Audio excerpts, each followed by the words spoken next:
छत्तीसगढ़ में PDS system को लेकर सियासी तकरार देखने को मिल रही है। प्रियंका गांधी के बयान के बाद जहां मुख्यमंत्री विष्णुदेव साय ने ट्वीट कर तंत्र कसा, तो वहीं डिप्टी सीएम अरुण साव ने भी कांग्रेस पर निशाना साधा। IND24 से खास बातचीत में अरुण साव ने कहा कि कांग्रेस पार्टी चुनाव के हार से अब तक उभर नहीं पाई है। हमारे साथ उप मुख्यमंत्री अरुण साव हैं। सर, आप लोगों ने विधानसभा चुनाव के दौरान तमाम घोटालों पर रोशनी डाली थी, उसमें से एक चावल घोटाला भी था। तो कहीं ना कहीं जब विधानसभा में ये मुद्दा बनकर उठा तो जनता के बीच काफी चर्चा में भी रहा।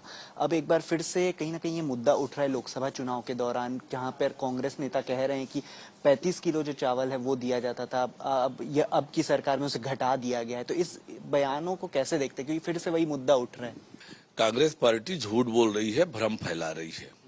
35 किलो चावल मिल ही रहा है लोगों को, और 5 किलो की जो बात हो रही है ये गरीब कल्याण अन्न योजना के अंतर्गत कोरोना के समय से 80 करोड़ लोगों को जो निःशुल्क चावल दिया जा रहा है उसकी चर्चा हो रही है। ये भ्रम फैलाने का काम ना करें, झूठ बोलने का काम कांग्रेस के नेता ना करें। कांग्रेस हमेशा गरीब विरोधी रही है, गरीबों का शोषण किया है, भयादोहन किया है, और आज कांग्रेस मुद्दा विहीन हो गई है और इसलिए झूठ के आधार पर ये राजनीति करना चाह रहे हैं। उनकी झूठ की राजनीति चलने वाली नहीं है। काफी राज्यों में अब जिम्मेदारियां बढ़ गई हैं, तो किस और कितना दौरा आपका देखने मिलेगा अलग अलग राज्यों में, क्योंकि अभी भी चुनाव संपन्न नहीं हुए। 3 चरण के मतदान बचे हैं, 20, 25 और 1 जून।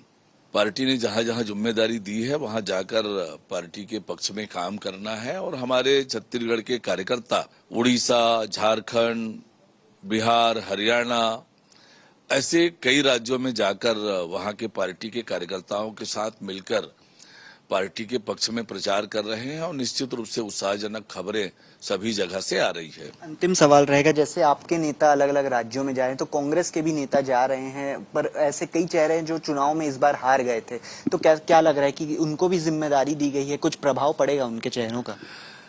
ये तो वहां जवाब दे नहीं पाएंगे कि कांग्रेस पार्टी क्यों हारी छत्तीसगढ़ में, क्यों कांग्रेस की दुर्दशा हुई छत्तीसगढ़ में, और किस प्रकार से घोटाले दर घोटाले उनकी सरकार में हुए, इसका जवाब वो दे नहीं पाएंगे। और इसलिए उनके कहीं पर भी जाने का कोई लाभ कांग्रेस पार्टी को नहीं मिलने वाला है। और आज तो देश की पूरी जनता नरेंद्र मोदी जी के साथ, भारतीय जनता पार्टी के साथ मजबूती से खड़ी है। हमारे साथ थे उप मुख्यमंत्री अरुण साव, जिन्होंने हमसे विभिन्न विषयों पर चर्चा की और साथ ही कहा कि इस बार कोई लाभ उन दौरों का मिलने नहीं वाला है। कैमरा पर्सन गणेश के साथ अद्वैत ने IND24 रायपुर।